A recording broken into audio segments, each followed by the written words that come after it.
Have you had trouble keeping track of time lately? Are the days blending together? Are normal clocks no longer useful to you? If you are experiencing any of these symptoms, I have good news for you. A quarantine clock is the perfect timekeeper for the modern day pandemic. When hours and minutes have little meaning, what you really need help with keeping track of are the days. Of course, it's not very entertaining to watch live. It's basically like watching paint dry. So anyways, on to the interesting parts. Since I've already gone and designed the clock face, this tutorial is actually pretty simple. For those curious to know how I did the design, I'll quickly go over the basic steps involved. Otherwise, you can skip ahead to actually making the project.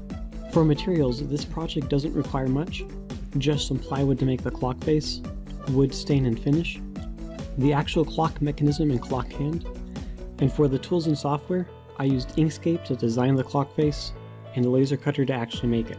For the word cloud, I spent a while keeping track of popular words and phrases being used. This was back at the beginning of the pandemic, if the inclusion of toilet paper isn't a giveaway to that. From here, I used a word cloud generator to create a draft of what I wanted. If you're more artistically inclined, you could probably do this part yourself. Alright, moving to Inkscape, this is what the final design looks like. In going back to an earlier draft, I can show the basic elements that went into making it. Duplicating the basic process that I used to make the face, starting with copying over two circles, you first use the snapping tool to create a vertical line between the center of the circle and the perimeter, then using the wonder of angles, knowing that there will be 7 segments, one for each day, you can divide 360 by 7, then in half again to get the line position for the way that I have it laid out, and can use that angle and the rotate tool to get the line in the orientation that I want. Next, I create a triangle and snap it to the top of the inner circle. Duplicate and shrink it to make the smaller triangles on either side of it. Clicking on the triangle twice will show the center of rotation of the object, which I can then drag down to the center of the circle. Then, with more angle magic for placement, I can put the triangles where I want them. Now, the same way I rotated the triangles, I can group the section I just made, duplicate it 7 times, and add the sections around the circle. Lastly, to curve the text of the days, you temporarily make another circle in between the two already there, create the words you want, and then use a function called putOnPath to put the text on the circle. Once you move the center of rotation of the text to the center of the circle, you can rotate it to the position that you want. In this case, the word is too big, but all in all, those are the major functions in Inkscape that I used to make the clock face.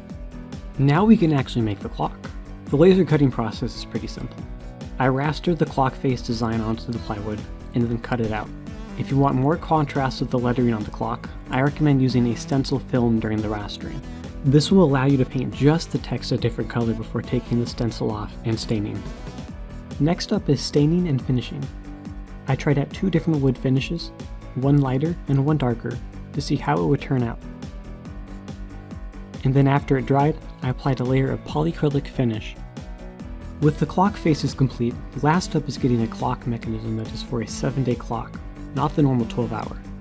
And though it is a bit of a novelty item, that was surprisingly hard to find.